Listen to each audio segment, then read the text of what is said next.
Everyone, मेरा नाम है सीरत बाजी and right now I am pursuing masters in English literature. मेरा 4th सेमेस्टर चल रहा है। तो अगर मैं अपने बारे में बताना स्टार्ट करूं कि मुझे किस चीज़ के लिए जाना जाता है, या कुछ लोग हैं जो मेरे किसी काम को बहुत पसंद करते हैं, तो वो है कि मैं डिबेट्स करती हूँ, मैं पोइट्री लिखती हूँ। उस चीज़ से थोड़ा सा जो है लोगों की निगाह में आई हूँ ज़्यादा। तो बिगनिंग से स्टार्ट करते हैं कि मेरा स्कूलिंग जो हुआ है वो आर्मी स्कूल में हुआ है। थोड़ा टाइम मैंने बोर्डिंग में भी गुजारा है, और उसके बाद जेपी वर्ल्ड है छन्नी में जो स्कूल, वहाँ से मेरा स्कूलिंग हुआ है। और बचपन से ही राइटिंग का थोड़ा बहुत शौक था, हमेशा से ही कुछ ना कुछ जॉट डाउन करते रहना। कोई क्लास में टीचर अच्छा लग गया तो उसके बारे में कुछ ना कुछ लिख देना। एक एनुअल मैगजीन स्कूल्स की आउट होती है जैसा कि हम जानते हैं, तो उसमें हमेशा एक छोटा सा राइट अप दे देना, या छोटी सी कोई पोएम ऐसे स्क्रिबल कर दे देनी। तो इस तरह से राइटिंग का सिलसिला स्टार्ट हुआ। और बोलने का हमेशा से पैशन था। कभी सीनियर्स को देखा ऑडिटोरियम में बैठकर कहीं स्पीच करते हुए, तो एकदम से फैसिनेशन कि नहीं यार, मैं भी इस तरह से बोलना चाहती हूँ। उस तरह से वो एक जो बीज आप कह सकते हैं, वो सीड सो हुआ था कि yes I also want to speak like that with that confidence and all. तो वो चीज़ डिबेट्स में पार्टिसिपेट करना स्कूल टाइम से स्टार्ट कर दिया। फिर आगे बढ़ते बढ़ते जब कॉलेज में एंटर हुई, और वो भी बहुत इंटरेस्टिंग स्टोरी है कि मेरा 11th में I didn't want to take up sciences. मेरा इंटरेस्ट नहीं था बिल्कुल भी साइंस की तरफ, and I always wanted to like do something in humanities and like that.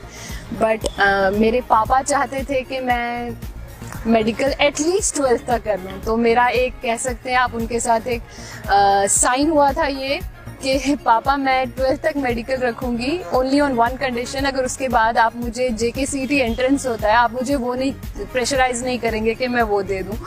तो उन्होंने कहा fine, I won't pressurise you, do whatever you want to do, but till 12th आपको रखना है साइंस। तो 12th तक रख लिया।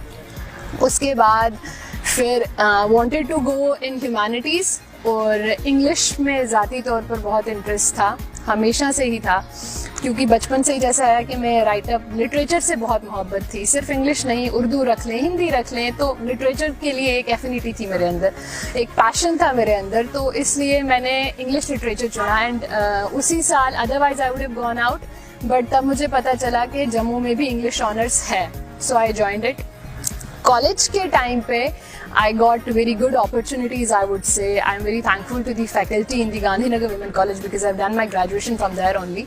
तो बहुत सपोर्टिव फैकल्टी है, प्लस वहाँ आकर मुझे पता चला कि जो आज तक जो स्पीच वगैरह मैं स्कूल में करती थी, एक थोड़ा सा कन्फाइंड होता है, वो इतना बड़ा प्लेटफॉर्म नहीं आपके पास होता। But when I started representing my college, then I realised कि नहीं, this is something very big. आपके पास बहुत बड़ा प्लेटफॉर्म आपको कॉलेज दे रहा है, and you only have to like display your skills. तो वहाँ से वो स्टार्ट हुआ। Started participating in debates. Jammu university में डिस्प्ले योर टैलेंट होता है। That was my first year in college, I remember. With my teammate we won the overall trophy, तो that was a very big thing for me. And slowly and steadily I continued to climb that ladder. एक event, दूसरा event, फिर north zonal होते हैं यहाँ पर silver rolling trophies. Governor जब NN Vohra sir थे, तो काफ़ी जगह इंस्टीट्यूट किया है उन्होंने। तो I won that in Jammu university also. I won the team trophy in SMUDU Katra also. I went to Kashmir also, वहाँ पर भी ये होता है। तो I had won quite a few prizes by then, and then I had like developed that confidence in me that no, I can speak. And somewhere this was something that was, you see, मुझे वो contentment मिल रहा था that no, I'm doing something जो मुझे सच में खुशी दे रहा है, और वो था स्पीच।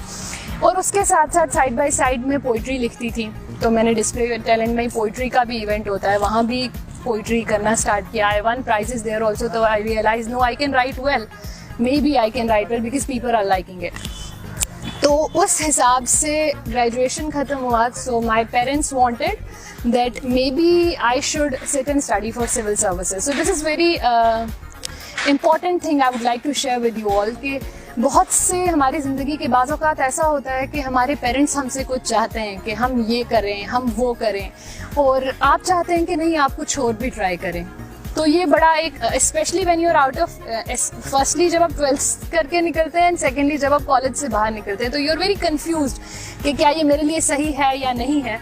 अलबत्ता मेरा ग्रेजुएशन इंग्लिश ऑनर्स में था, तो मुझे masters, I wanted to complete my masters, my parents wanted that I should sit for civil services, but मैंने कहा नहीं, जब at least I will complete my studies till masters, उसके बाद I can think of something else. So I join masters and तब तक मेरा थोड़ा सा ना, वो मैं कहूँगी कि एक पब्लिक प्लेटफॉर्म पर नाम बन चुका था, बिकॉज एक इवेंट होता है हमारा नेहरू युवा केंद्र का, जो कि ministry of youth and sports affairs ये जो हैं ये चलाते होते हैं वो event, and that is probably the biggest event of India as far as speaking is concern, क्योंकि it starts from the block level, so it the very grass roots level. तो block level, district level, state level, national. So I one block level, district level पे भी first आया, state level पर भी first आया, and then I would say कि stars favored me by